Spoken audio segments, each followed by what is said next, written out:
Well, this is the Utah Safety Council Start With Safety podcast. We've been hiatus because we've been busy spending money on a building in Sandy. So we're speaking up for safety. What did I say? Start with safety. Ooh. See, now we have a Start With Safety that we do every single month, and everybody is welcome to attend that. We have different topics. It's a hybrid event.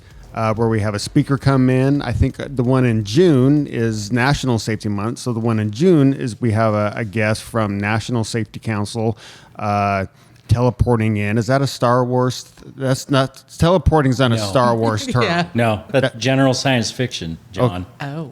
So teleporting would work in Star Wars universe and Star Trek universe, Battlestar Galactica universe? I think it probably could. Okay. Let's say that it could.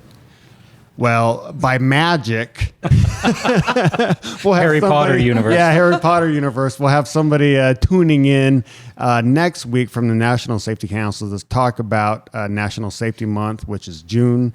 But we're here today speaking up for safety, which is Utah Safety Council's podcast we've been doing for about 3 years now. And it was the Utah Labor Commission through the Workplace Safety Grant that helped us get that off the ground. I feel like the Labor Commission may be a little disappointed with the frequency of these podcasts, but we are committed to it. But we have been busy buying a building. So the Utah Safety Council, with the blessing of our board of directors, we bought and purchased a new 8,500 square foot building in Sandy. And I don't know exactly how we ended up here. It just one day we woke up, we found this beautiful building, and here we are. We closed on it in March of 2025, and it's just been a whirlwind ever since. The building had been empty for 5 years. So we bought the thing, and then in less than 60 days, we kind of did a little construction project and a tech project. And here we are, Start With Safety, the first ever recording of this podcast in Sandy. So internally, I'm giving myself a hand and the hand of all the dedicated hard workers of the Utah Safety Council, at least to get us to this point where we can sit down with the one and only Eric Olsen from the Utah Labor Commission. I'm not 100% sure what you do over there. Nobody is. And I'm trying to keep it that way. Well, I feel like you wear many hats. You're the public information officer, true or false? I'm the communications director. Communications director.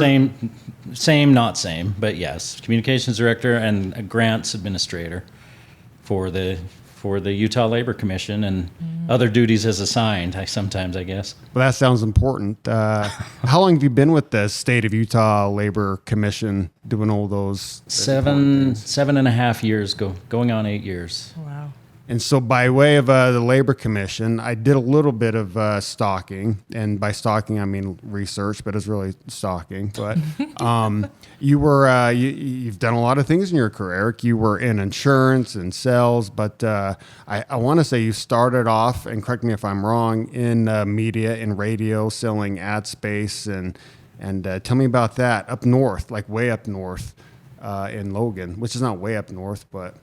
It's way up north to people that live on the Wasatch Front. You tell people you're from Logan. Oh, wow. Yeah, that's not part of the Yukon. He's a north. Yeah.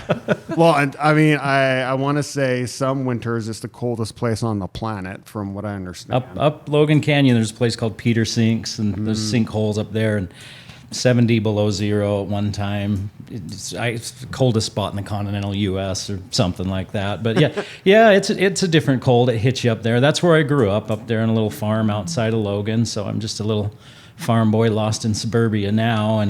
And I started there right out of high school. I started working for a local radio station and doing some stuff on air with their high school sports. I played ball all the way through school, and then they came and asked me if I wanted to do that a little bit on the radio, and I said, "You're going to pay me to go to the games? All right." I did that.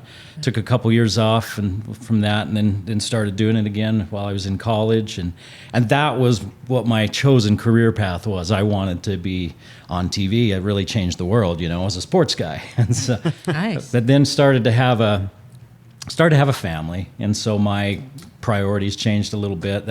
That can be kind of a nomadic life, Having a family? Yeah, no.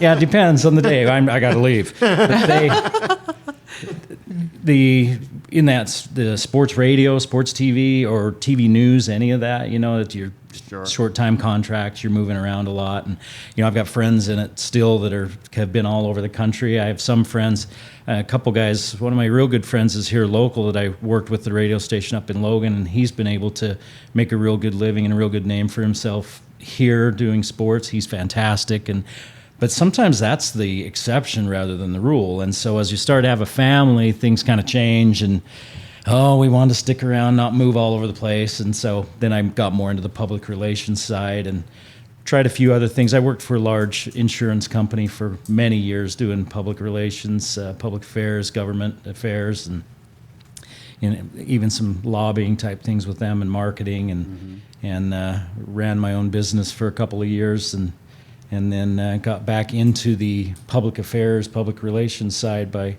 going to work for the Utah Labor Commission and as their public information officer, and now their communications director. And so back more doing what I like to do and know how to do. I can talk to anybody, but I did sales for a while. Talking to anybody and closing the sale are two different things, right? I didn't like to sell. I always felt like the lion on the savannah. Every time somebody was coming and I'm looking at that antelope, right? And they're got a dollar sign. And I hated that feeling. And hey, people that are good at sales, great. That's awesome.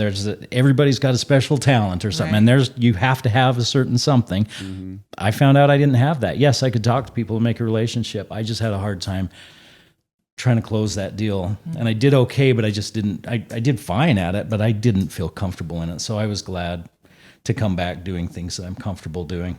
Well, you seem to be in a place now that fits you and suits you, and you're doing work that matters, helping with safety and the well-being of all Utahns in the workplace. And and so I know I'm appreciative the Utah Safety Council is, and Karen Kitiona especially is. Karen is our resident Samoan mama. Is that okay to say? But she's also our esteemed director or manager of occupational program, safety program. She's been at it almost a year now, but she's been affiliated with the Utah Safety Council for a couple of years, and we're happy to have her here and on this podcast. It's her favorite thing to do. So, Karen, you got anything to lob at Eric? Any banter before we get down to the business about the workplace safety grant? If you don't mind me asking, how many kids do you have, and how old are they? You have any grandkids? Yeah, I have 4 kids ranging from 29 to 19. Wow. 3 girls and a boy, and my 2 oldest kids are married and each have a child. So I've been grandpa, which that's been really hard to get used to that. Get used to being called grandpa, but I love being grandpa, right? No, but they tell you how great it is being a grandparent. Being a grandparent is your reward for not, throwing your kids out the door. But I've got a boy and a girl, a granddaughter and a grandson. They just turned a year old. They're awesome, and my kids are great, wonderful wife, and can't ask for any more. Awesome. It's good to know. Yeah. Well, welcome to our podcast. Man, I'm so happy to be here. I'm happy to come talk about what we're going to talk about. And well, I'm interested about the culture at the Labor Commission, because with my role here at the Utah Safety Council, I did not have a lot of interaction with government offices, and I was asked to be a member of the Utah Occupational Safety and Health UWASH, part of their board or their advisory board. And I remember attending that meeting for the first time. I got suited up and kind of nervous, didn't know what to expect. But I think you and Cameron, remind me Cameron's last name. Cameron Roop. He was the director of UWASH at the time. But what I discovered is that what a bunch of down-to-earth people, men and women, that run the Utah Labor Commission. I don't know if Jason Mon at the time was the commissioner, but he would have been, yeah. Yeah, it just seemed like a very cool and fun place to work. And is that who's doing? Is that you, or is that Jason, or is that Chris Hill? Or I wish it was me. It's everybody, but it starts at the top, right? Work culture And culture in the workplace starts at the top, and it starts with the commissioner, with Jason Mon. He is, we're a regulatory agency, which is not real glamorous, and nobody likes to see you coming because, oh no, we might get a violation or a fine or this or that, and so what really impressed me. So I came from the private sector. I worked private sector forever. And so you hear all these things about, oh, you're a government worker, this, that. Well, we're hearing those kind of things now. And I kind of was like, oh, as I went into it to see. But the people at the Labor Commission take their job seriously. There's 5 different divisions in the Labor Commission, all doing different things. And the ones that you work with the most would be UOSH, Utah Occupational Safety and Health. Floyd Johnson, the director there. Cameron Roop was at the time when you started. And so that's probably who we'll talk about most today, but there's 5 different divisions: industrial accidents, boilers, elevators, and coal mine safety, Utah Anti-Discrimination and Labor Division, and then there's an adjudication division. And so I went in there. I had no idea all of these things were under one roof, and what do they all do, and trying to figure out what they all do and how they all fit together. But I was impressed right from the start by the professionalism of the people that worked in there, and the concern that they had for doing their job and doing their job right, and whether it's taking discriminatory practices out of the workplace or in housing, making sure wages are paid correctly, keeping people safe on the job site. The boilers, elevators, and coal mine safety, they're amazing. There's a handful of these guys, and they have to inspect every elevator, every escalator, every people mover, every boiler, anything that heats up or keeps your building cool in the state. Wow. Right? And that's tens of thousands of them. Every 2 years they come up. You see all the construction going on out here. Before these buildings open, those elevators have to pass, and the inspectors have to get on those. And there's only a handful of guys doing it. It's like the safety, right? With UWASH. Right. We've got tens of thousands, hundreds of thousands of employees amongst tens of thousands of employers in this state. And we're all trying to keep them all safe, make sure employers are implementing and doing the things that they need to do to have proper safety protocols, and they're holding up to the standards, and that the employees are holding to those, and the employees are being kept safe by the employers. And there's a handful of people doing that. And so it really impressed me right from the get-go, right from the jump. But also with all that professionalism, it's there's a good level of collegiality, and there's people. The people are great. It's great. It's a great place to work. It does. It starts at the top with the Commissioner Mon, and with Deputy Commissioner Chris Hill, and it just kind of works its way down. So very good. That's awesome. Are you hiring? Are we? We can talk later. Don't tell John. Yeah, I do my best, but I take lessons from Chris Hill, who, by the way, hired me at the Utah Safety Council. Yeah, he was on the board at the time, and Floyd Johnson's now on the board, and very supportive. And me coming on to the Utah Safety Council, the Labor Commission, there's already a relationship between the Labor Commission and the Utah Safety Council, and they helped, fund and bring our Women in Safety program to life. And, they're also supportive of our annual meeting every year, as well as our scholarship program that Karen's very familiar with. But what I've noticed, there's about 19 other chapters of the National Safety Council that the Utah Safety Council is a part of. And for the years that I've gone to chapter meetings, some of the frustrations that other chapter executives have is that, they have access to government grants, and it can be frustrating because of all the requirements to be in compliance with the grant. And my experience with the Labor Commission is that, we have to be accountable, but it's just not as tough. I would say the Labor Commission makes it easy to ask for funding for projects, and then it's not super difficult to be in compliance with what we need to do to be reimbursed or paid, for the grant money. But is that by design, or because it's no secret that getting government funding can be difficult, and a lot of nonprofits like us, they seek funding from private grant sources because just the compliance is easier. Right. However, the workplace safety grant program with the Utah's Labor Commission seems to be kind of middle of the road where you need to be accountable, but it's not daunting. Well, and so that kind of goes back to part of when you're talking about the culture of the Labor Commission.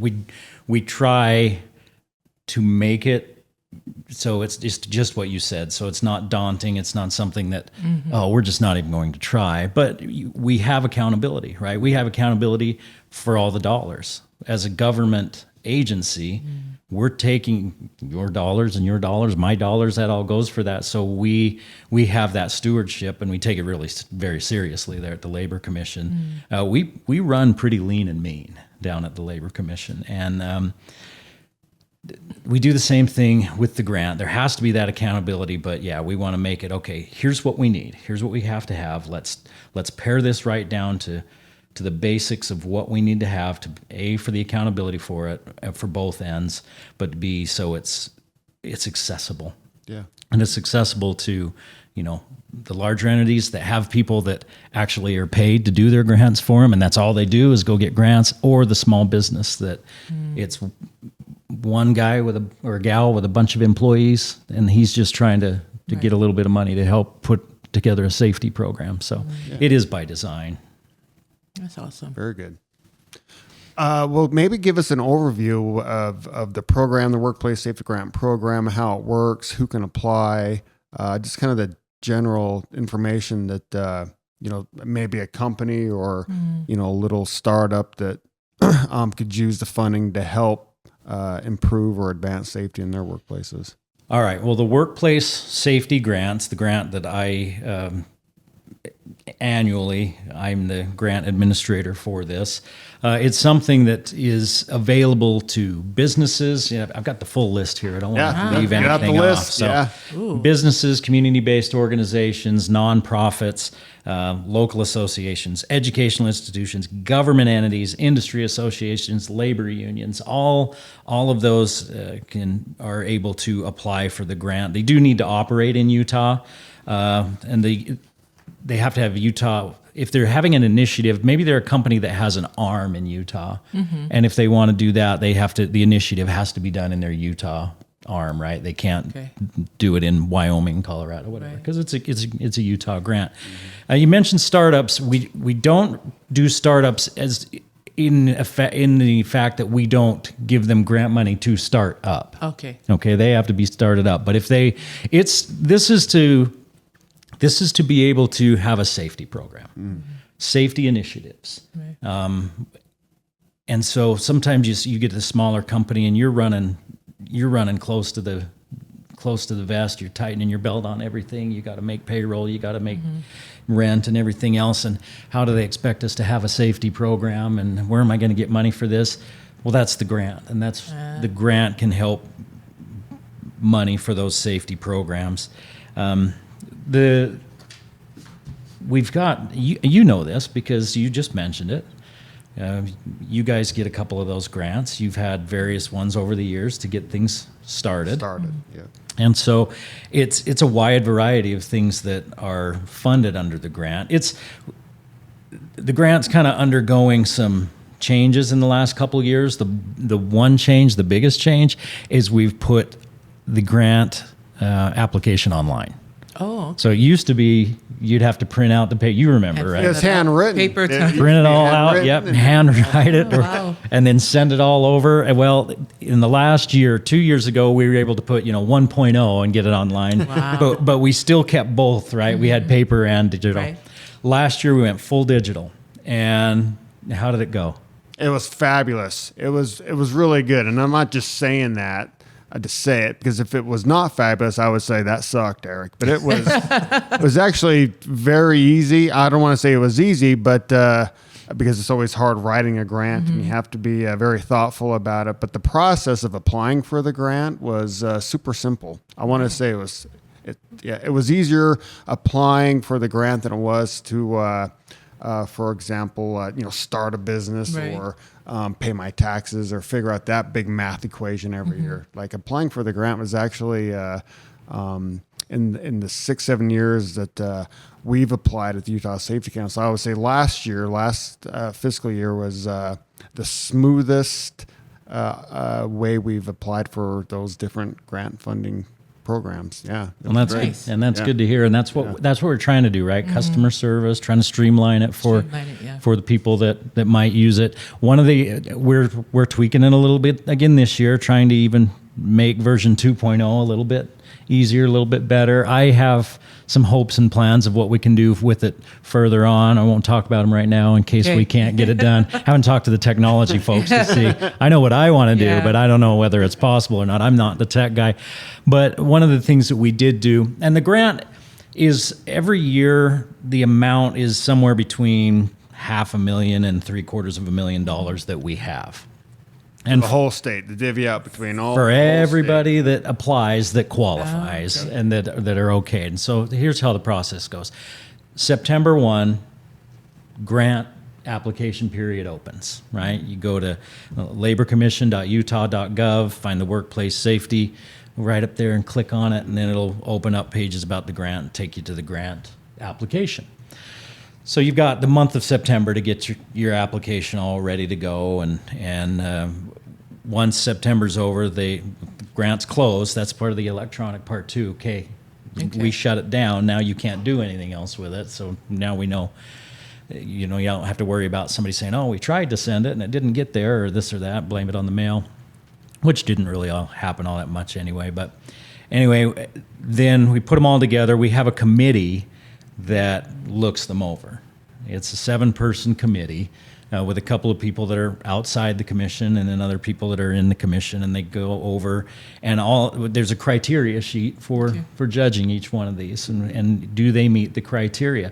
There's a whole bunch of non-qualifying uses, which when I talk to people about the grant, I say to them, look, worry about the non-qualifying uses, because if you look at it and you say, no, mine doesn't meet any of those, you're probably in good shape, because that's the first thing that gets looked at. Yeah. All right, let's look. Non-qualifying, right? You're picking the low-hanging fruit. This is non-qualifying. And the list is online of what's not qualifying, non-qualifying. But one of the non-qualifying things that trips people up, that trips organizations up, is we want to hire a safety manager, a safety director, and we want to use the funds to pay them. And payroll, that's a non-qualifying. Yeah. So the committee gets together in mid-November. They look through everything. They do it individually and score everything. Then they get together, they talk about everything, and then monies are assigned. If there's enough money, then everybody gets a little piece of the pie. Yeah, right? And they want to give as much money to as many people, different people as possible, right? And so, and if you qualify and man, this is perfect, this fits, full amount. Or if maybe, hey, this really fits 70%, but these little bits, certain pieces right here don't quite fit. We're gonna give you this much for this part, and this much we're gonna pull out. So you might get a partial amount, or you might get it not at all, and then there'll be reasons why, and then they can contact us and talk about that so that they can tweak it for the next year and see if maybe they can do a little bit better next year. Once those are all out, they sign state contracts, and then it's a January to December grant. It runs calendar year. They have to do, it's a reimbursement type of grant, so you don't get all the money up front. You ask for it as you're reimbursed for it, and you're reimbursed for it. You ask it as you spend it. You have to send in supporting documentation. All that has to match. Yeah, you invoice the way we do it, right? We just invoice the state every quarter for what we did with the grant, and then they attach the invoices for it. Yeah, and there's 2 different kinds of grants. There's one for initiatives. There's the initiative grant. So for the safety initiatives, all right, we want to have these safety trainings. We want to do lunch and learns all year long. We're gonna do them, here, and here. It's gonna pay for all this stuff to do these lunch and learns. That's an initiative. They also have the recognition grant. And the recognition grant's capped at $5,000. The recognition grant is just for those safety recognition events, like the safety awards. Hey, we're having these awards, and we're going to award to to people that demonstrated safety and our annual thing. And that $5,000 can go toward anything for those safety awards. Go to the venue, to the food, to the trophies, to the plaques, whatever you make for that. Apply for that? For Utah Safety Council? Yeah, you guys could apply for that if you wanted to. I'm on it. So the other one is capped at $70,000. We did have, in the last year, we've instituted a cap. We were kind of talking about that earlier. Yeah. And because you occasionally would have somebody would come through and they'd ask for, well, this is all of the money. Yes. They're really good. We can't give them all the money. We're going to spread it out. And, availability of funds is a thing as well. But we did cap it at $70,000 this year, and that's a cumulative. So if you're an organization that has, 3 or 4, and because you can apply for more than one different grant if you have different initiatives. So I have 2 initiatives and a safety awards I would like to be funded, a recognition event. You can apply for all 3 of those, and that $5,000 doesn't count toward the 70. So these other 2 can't be more than 70 together. Yeah. So that's good to know, Eric. Thank you for sharing that thorough application process with our listeners. I had a question going back to the list you read earlier from your list. Is there a priority or emphasis on certain sectors like construction, manufacturing, or agriculture? On high-risk industries, agriculture's in there. Those are, anybody can apply. It has to do with safety, right? You guys work in an office environment. We work in an office environment. There are still things in an office environment that we have to think about as far as workplace safety goes. So you can still apply for those, but the high risk and the high incident type of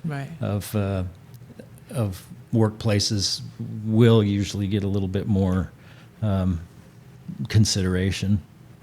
Everybody will get consideration, but that's really where the target is for the high risk. Okay, so for those who qualify or, in the eligibility portion of your grants, can those organizations apply for those grants more than once or through consecutive years, or how does that work? Yeah, absolutely. If you have a grant, you've got a good program going on, and you get a grant one year, you can ask for money for that same grant again the next year. The one thing that you're going to have to show is, all right, what did you do with your grant money last year? Right. How did that work out? That's part of with the quarterly reimbursement. The form asks for, hey, it's 3 or 4 questions is all, but it asks for what was this spent on? How was it done? Okay. And so we can go through those and look at those and say, yeah, that's, they're spending on what they were supposed to. It looks like they had a pretty good return here. Let's continue with that. But that's something that actually, as we're revamping with our application a little bit, we're putting a little bit more emphasis on that. So because we do want returning grantees to show us what your return was. Did you get what you said you were going to get, or what you were shooting for, or close to, or did you exceed it? Or we want to make sure that part is pretty clear in the application process. Thank you. I appreciate that. What are some of the most common safety issues that these grants aim to address? Boy, they run the gamut, but the most common ones are probably the ones that we talk about the most, like the big 4, the falls and electrocution. What is it? Caught between and what I'm forgetting one. Struck by. Falls, struck by. Yep. But they tend to be, overarching with just all safety. One thing we've seen a little bit of here and there, that some years it's funny to watch. Some years it's almost like, well, here's a trend and we're seeing this.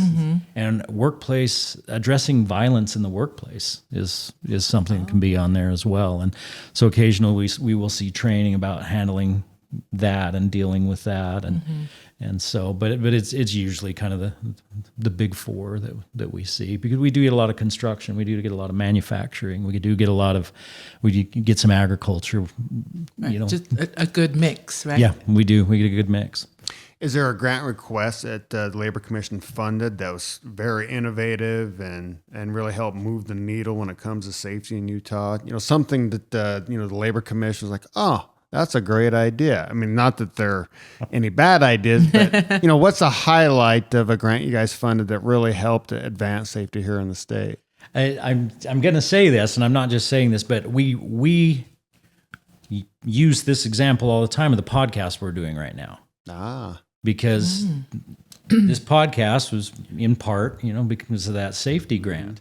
And when we first saw that was, I remember, because I'm in on those, I'm a non-voting member of that committee, right? And so I'm sitting in there and listening to everybody and taking notes, kind of the scribe. And then I work with some of these organizations, and if they have a question, I can maybe, hey, well, I talked to them, and this is kind of what they're talking about here. But when that podcast came up, that was one of those that everybody was like, yeah, hey, that's because nobody had ever asked about something like that. And it's, it's something that's new and much more common now. And it's something that we've talked about when asked that question, in government circles or just when we're asked about the grant, we talk about the podcast. And because you can have a wide reach with something like that, right? You talk about safety issues. You can take a podcast like this, you can break it down into little small parts and make it part of your safety share. There's so many things that you can do with it. And so that was new and innovative from what we had seen. Nice. Yeah, I remember when we applied for it. Well, internally the discussion was, well, let's ask for a podcast, help funding.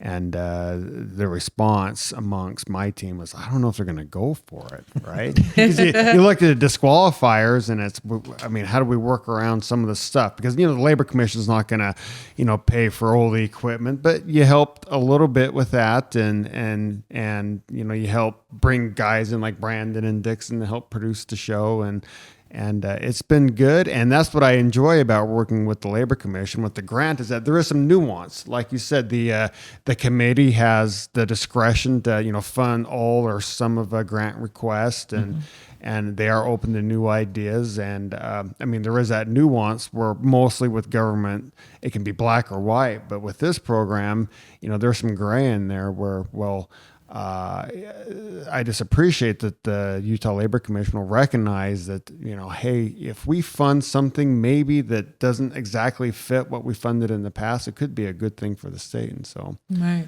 Well, I didn't know you were going to say that, but yeah, thank you. Yeah. Well, it's the truth. I wouldn't say it if it wasn't the truth. So that's awesome. Yeah. So, if you don't mind that we ask you, how much funding is available through these grants, and how is it being allocated? So it typically falls between about $500,000, $750,000 that's available. Okay. Allocated out at, like I said before, $70,000 right. is kind of is the cap per each. So that can be spread out a bunch of ways. And not everybody asks for $70,000. Right. I would say, I haven't done the math this year. A couple of years ago, I was looking at it, and our average grant was about $23,000, because you have plenty that are $7,500 or $10,000 or $17,000, and then you have a few that are at the higher end. And so, and it goes back to what you said about with the nuance. I think part of the nuance is we're trying to spread that money out as much as possible to get as much benefit out into the community and out into the state and out into the workplaces as possible. And so it's like, hey, if it's a good idea, let's see if we can find at least a part where that can fit. And so, this year, that amount, we haven't settled on the full number. This last year, it was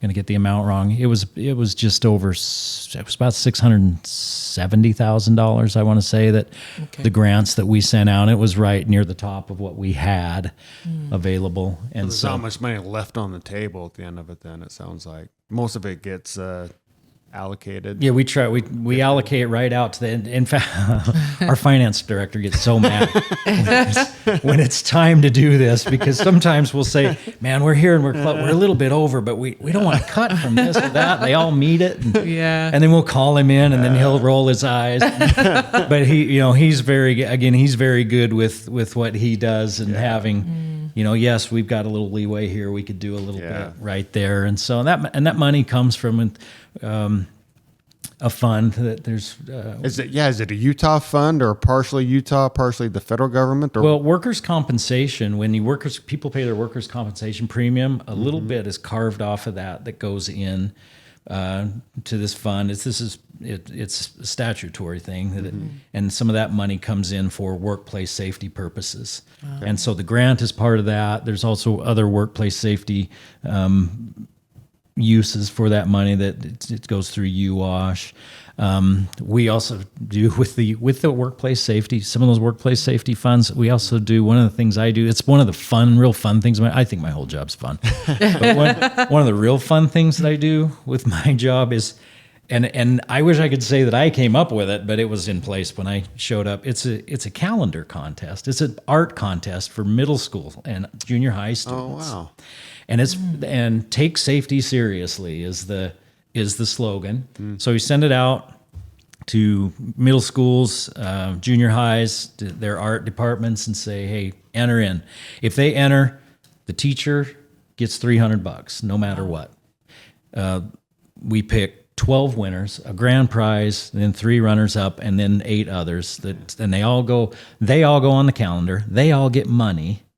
And the winners, their teacher gets extra money if their students are winning. So we had one teacher this year, she got like $900 for use in the classroom. Awesome. And so you're helping in the Utah classroom. You're giving a little money to these kids. These kids are working on these projects for a whole term and talking about taking safety seriously. And then it goes into a calendar that goes all over the state. We send it out to anybody that wants it, and we'll have to bring some down to you guys. Maybe you guys can help get some of them out. Totally.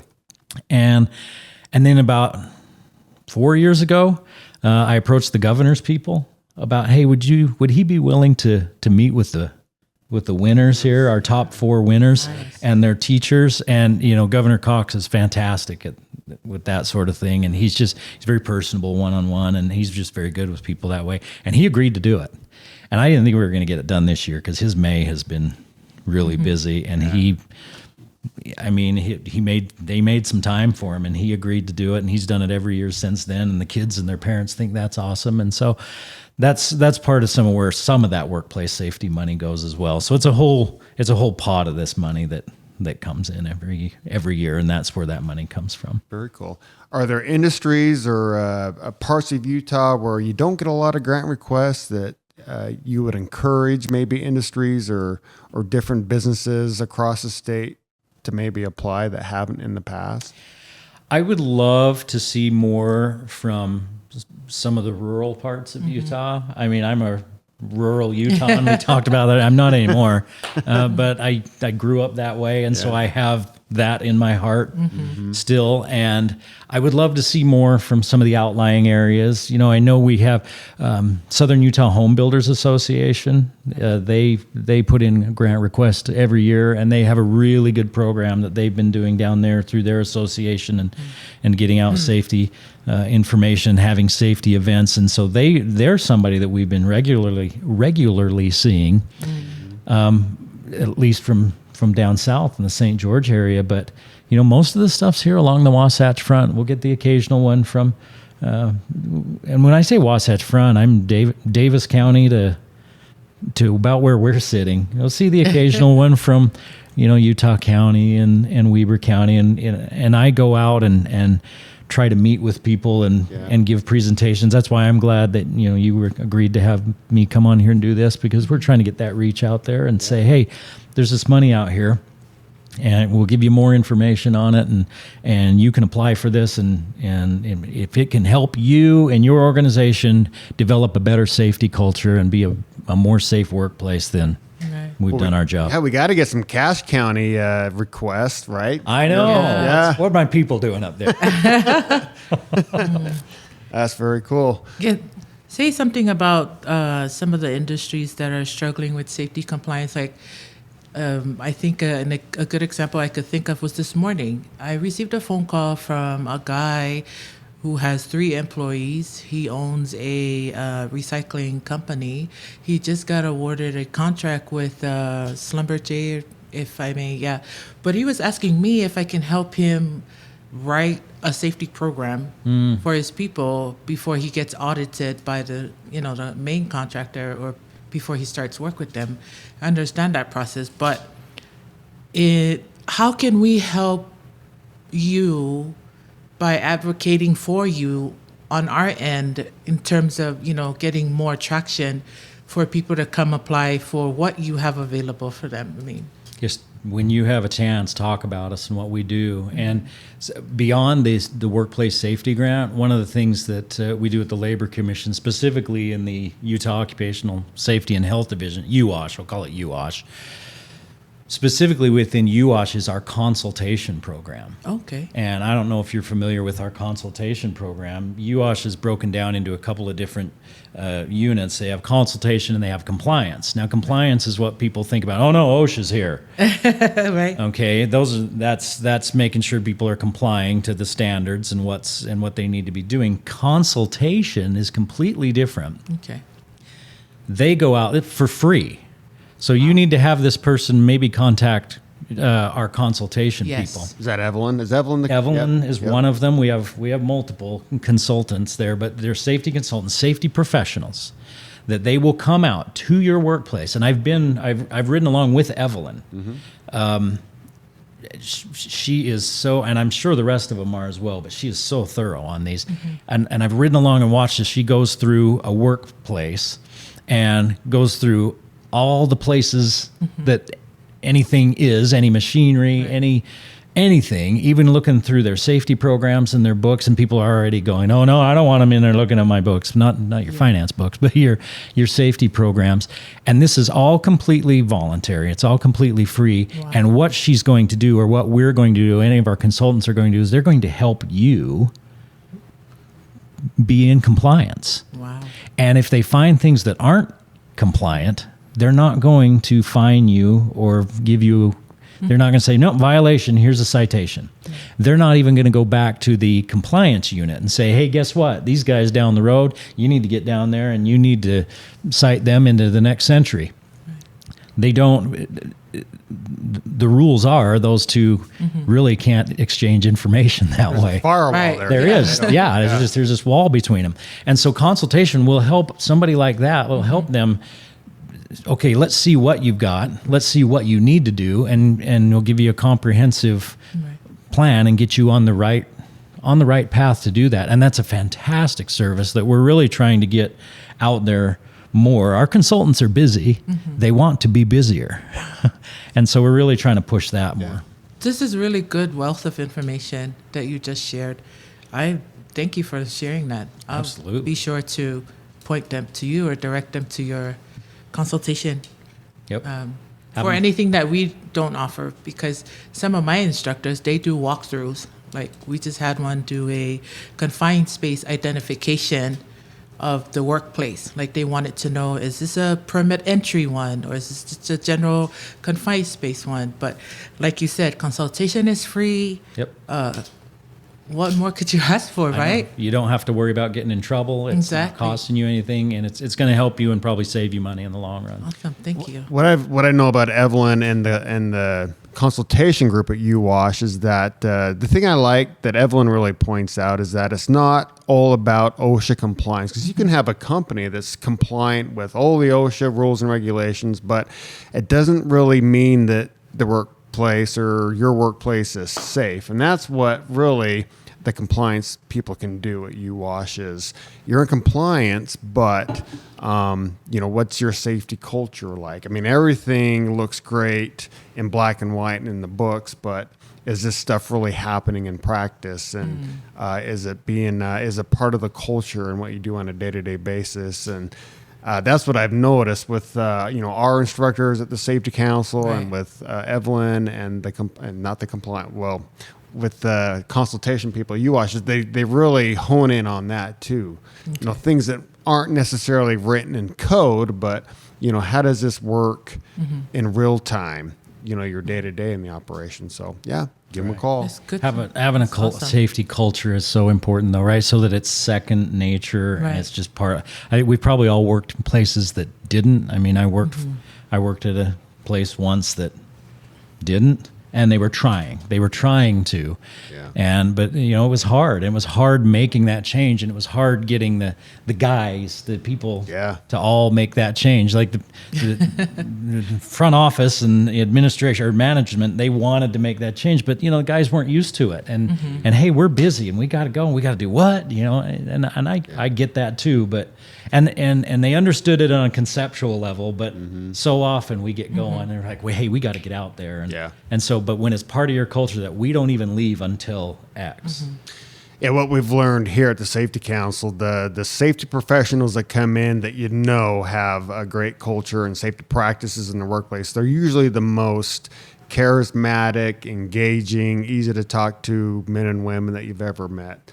Guys like you, Eric, I mean, you'd be a fantastic safety manager somewhere. Just right? Approachable. You can communicate with, the whole spectrum of employees at a different organization, and people trust them, and they realize, there are nuances with safety, and I mean, there's code, but then, there's just the personality of safety, and so yeah. That's awesome, Eric. Having said that, what are some of the resources that the Labor Commission offer to help businesses proactively, engage and improve workplace safety? Well, we talked about consultation, right? Yes. And this was another thing that I'm like, man, there's a big list here, and so I kind of wrote some of these down so I wouldn't forget about them. I'd be in trouble. But there's a lot of different things that we do as far as. We'll collaborate with different employers and different industries. We participate in a lot of safety conferences, and when I say we do it as a commission level, but also UOSH. A lot of these are specific to UOSH because that's more what we're talking about really with the safety. Right. I mean, we had the opportunity yesterday to. When I say yesterday, this is recorded, so May 28th, we got to go to ABC, Associated Builders and Contractors. They had their safety awards and their little event downtown, and we were able to go to that and be part of that. And that's kind of one of the fun things that we get to do, right? And get to see all of these companies be recognized for their efforts in providing a safe work environment. But we attend those. We talk to people there, participate in various safety committees in both construction and general industry as a resource. So when people have questions, you talked a little bit about being on committee. One of the committees, we have these different committees that we do. The advisory committee that meets quarterly, and that's where industry professionals get together and we can all talk together, and that's one of the places where everybody can kind of catch up and say, hey, what's going on and what's new and what are you seeing there? We do host free construction and general industry OSHA 10-hour courses all the time. Nice. Down at the Labor Commission. Work to find and qualify companies to participate in our SHARP and VPP programs. Those are specific safety programs. We just were able to go to a SHARP ceremony up at a steel fabrication company up in Brigham City. Wow. Nucor? A few weeks ago. It wasn't Nucor, it was a different one, but and the name's escaping me right now, but it is a fascinating story because just a few years ago, I want to say, I'm going to get this time frame wrong, but it's been within the last, I think, 4 years. They had a fatality. Wow. And they aren't a huge place like Nucor, but they're kind of an up and comer. Yeah. And they're not tiny either, but they had this fatality, and it rocked them. When we were talking to their CEO, and he was talking about it, and you could tell just while he was talking about it that it still was something that was a little bit raw. And they made the promise right then that we're going to do everything we can that something like this will not happen again. Yeah.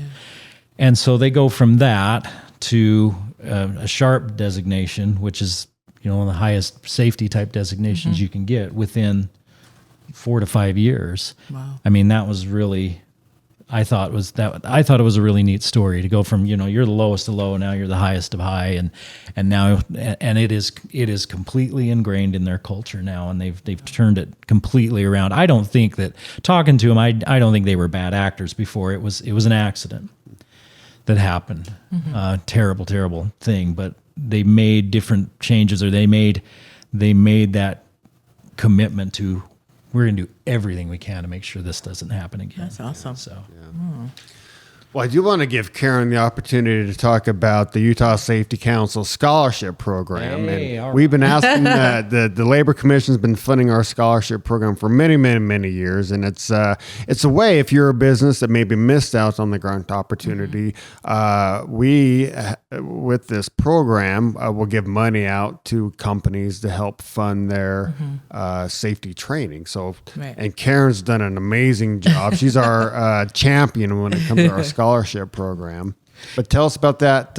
Let's shift the attention over to Miss Kitiona over there. Yeah. Look at Karen. Oh, thank you, John. First, I'm actually a product of this. John was very nice to offer me that scholarship when I went through my advanced safety certificate journey, and it's very rewarding. So for all you listeners out there that are in companies that are trying to build up your people for safety training or whatever, we have a metric system that we need to meet whenever somebody applies for a scholarship with Utah Safety Council. So I have a menu, right? I call it a menu of training, a training guide. So if a company was to call me, I have them fill out this form, like, hey, fill this form out for me and then let me know. The form gives me an idea of how many employees do they have, what kind of industry they are, and then some of them ask upfront for the scholarship. And then, I do my little metric thing and it's like, oh, okay, they qualify. And so if there's funding, I award that to them. And so there have been, since I've been on board for 7 months now, there have been companies who have taken advantage of this 3 times so far. And they are fairly new, like new membership, right? They just came in the door and they're like, we need help with our forklift, pallet jack training, all type stuff, right? So I'm like, here, fill this out and let me see if you, and then next thing you know, asking for it again. And so it's a very good way of engaging not only membership traction to stay on that safety, awareness. Like you said, you mentioned SHARP. And the only thing I could think of is Safety and Health Action Response Plan, right?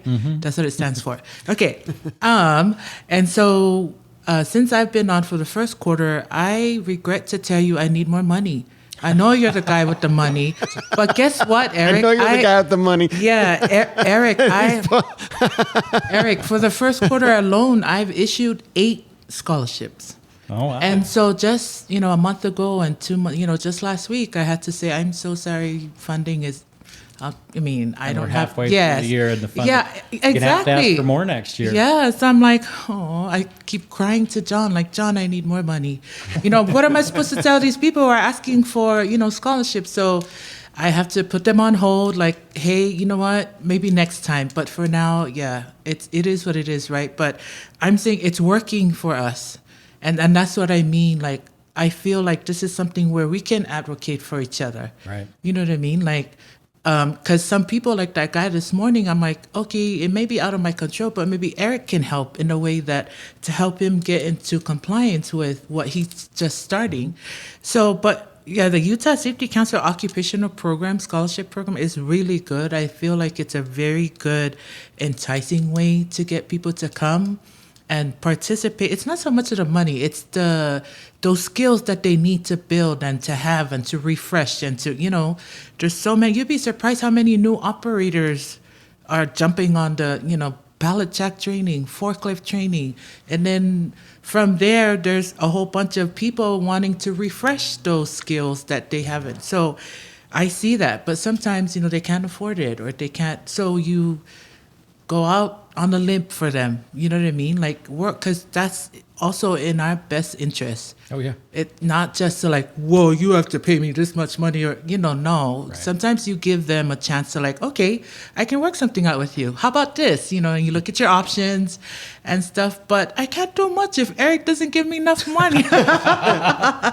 But yeah, that's, on a nutshell, that's about what I do with this, and I'm very grateful for that scholarship fund that you give us. It doesn't help you when you have to tell somebody, oh, we're out right Yeah. now. But you think about it, that it's been utilized that much. So, the fact that you've been able to get it utilized that much and have that much use out of it, that's in just a few months. That's fantastic. And so that's many more people that have been trained. And I think really the lesson here is that John should have hired you before the grant process last year, so that you were able to ask for the appropriate amount. So. It was my mess up for sure. and so the grant process, like Eric mentioned, will start September 1st. But I want to ask Eric, last year you had a meeting open to the public where people like me could show up, and you would talk about the grant, and I was able to ask questions, and other businesses could kind of dial in how they're going to approach asking for money. And then you talked about the new online grant system. So is that meeting happening again in 2025? Do you know? We haven't put a date down for it. It's usually something that we do later in the summer, sometime around August, so that it's pretty fresh in people's mind when September comes along. And that's a meeting to where we talk about just what you said. So we try to get the word out and spread around that if you've heard about this and you've never done it, come see. If you have done it and you've done this before, come in for a refresher. Here's anything new. We'll show you anything new. And even if it's not new, it's always good to have that refresher and for me to be able to talk about, remember, you need this for your reimbursement. Remember, you need this for, and then we can run through everything again. Right. But we usually do that in August, and we haven't set a date for that, but that's something that we've talked about. We had been doing that every few years because there hadn't been a lot of changes, but there was some conversation last year that, maybe we ought to just do this annually. And so we're planning on going annually, and so we'll get information out when we get a date set for that. Yeah.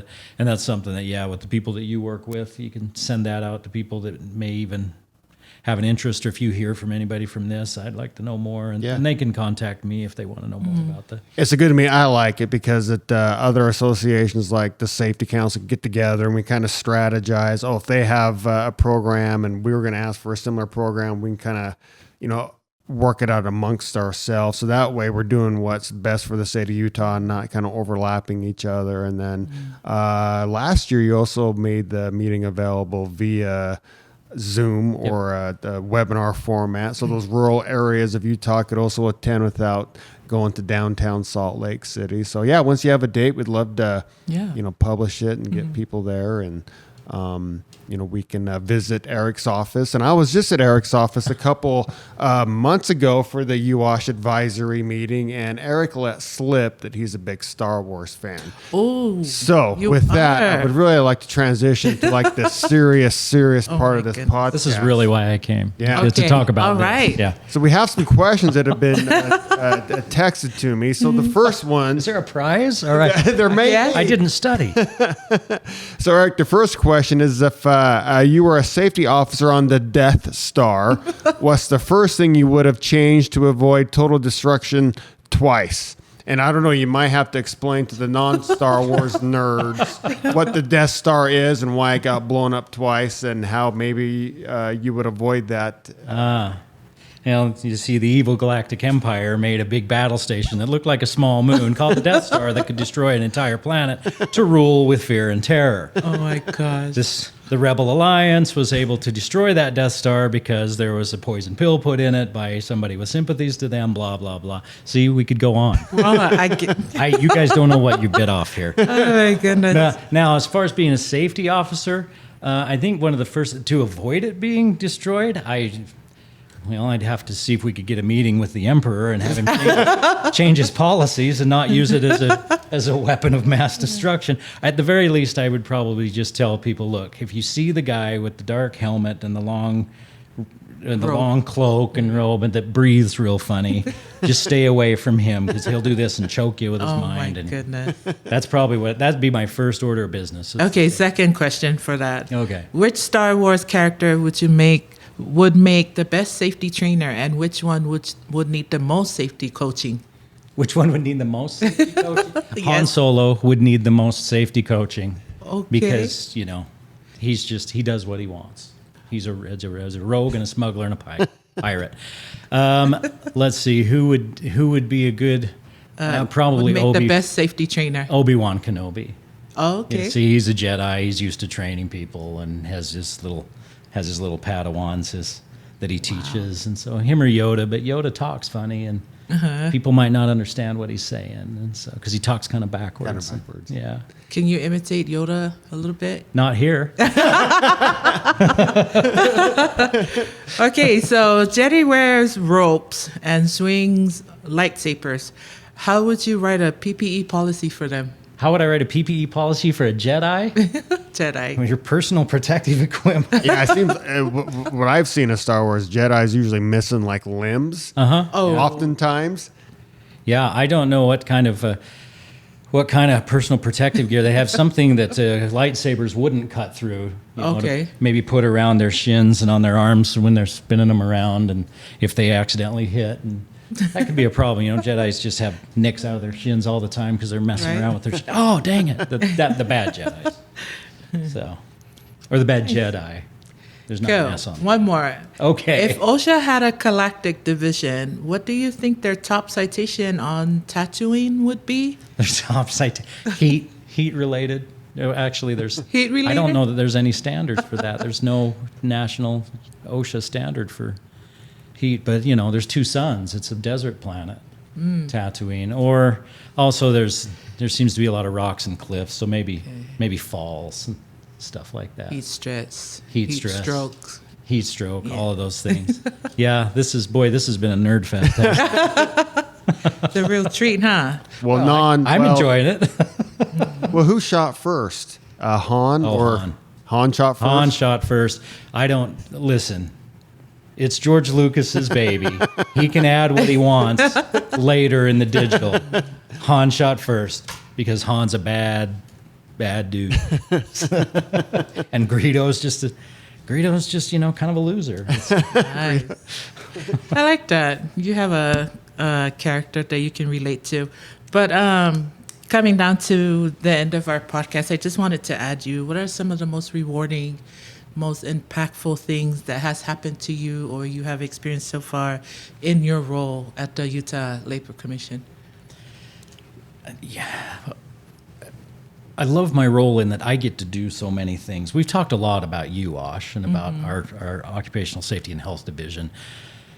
But, I mentioned earlier about boilers, elevators, and coal mine safety, and our Anti-Discrimination Labor Division, our industrial accidents. Industrial accidents, they handle the regulation of workers' comp, making sure that people are carrying the workers' comp they're supposed to do, and they mediate if there's any disagreements over workers' comp claims or anything like that. But being able to kind of have my finger in each one of those and know a little bit about each one of those and then see what they all do and then actually see people in action and see, and I told you that story about that Sharp company. Right. That had the fatality that went from that to their Sharp designation, and being able to see those things all the way through, because I'll be able to see through my role some of the things that are happening that are less than awesome within our state, and see how our people have helped with that. Now the companies, the organizations, they're the ones that have to do the heavy lifting. Right? They have to do it. We can talk till we're blue in the face. We can put every regulation there is out there, but these people have to do it. And to see our people help them get along that path and then watch these companies do the things that they need to do to get to a better place, which makes it a better place for everybody that works for them, which makes it a better place for the spouses and children of everybody that works for them, et cetera, et cetera. That's rewarding. That's great. And to be able to sit and know that the organization, the agency that you work for and the people that you work with, are making a difference. They're making a tangible difference in people's lives. And work that matters. Doing work that matters. It is. It's work that matters, and it's great. So one last time, Eric, for our listeners who are not familiar with Utah Labor Commission, just briefly touch base on what it is. Do you have a website or contact information that they can reach you? Your cell phone number, they can text you. And my address. my ex account. I don't have Instagram, so sorry. laborcommission.utah.gov Okay. is our website. We've migrated most things onto that, so people can go right there and get the forms that they need, get all the information that they need. That has all phone numbers and everything else. We're downtown at the Heber Wells building on the corner of Broadway and 2nd East, and we do still do some walk-in traffic, but a lot of the stuff is by phone or through our website. That's the best way to really see what we're about and what we do. But Okay. yeah, like I say, the Labor Commission, it's a regulatory agency. It's not real sexy being a regulatory agency, but we're working hard to make the workplaces of Utah safer. That there is. We're rooting out making sure there's not discrimination in Utah workplaces, that enforcing the Utah Wage Claim Act, making sure workers' comp is running the way it's supposed to, and like I said, keeping people safe Okay. in the boilers and the elevators, and then our Office of Coal Mine Safety out in Price, they certify coal miners and work with them with all of that. So we do a whole bunch all over the state, but that's how you can get us, laborcommission.utah.gov. Okay. Thanks, Eric. Appreciate it. Well, this has been speaking up for safety, right, Brandon? Brandon, in the 12 years we've been podcasting together, I'm the worst at closing these shows out. So You need to find yourself a tagline, an outro. There you go. Something you What's say that every tagline? time. That's what they keep saying, but I don't know what it is. I'm just the wrong guy for closing safety it out. good. Yeah, safety good. Yeah. Right. Safety good. Well, with that sage advice from Eric, we'll just end it with that. Speaking up for safety, Utah Safety Council in Sandy, safety good. All right.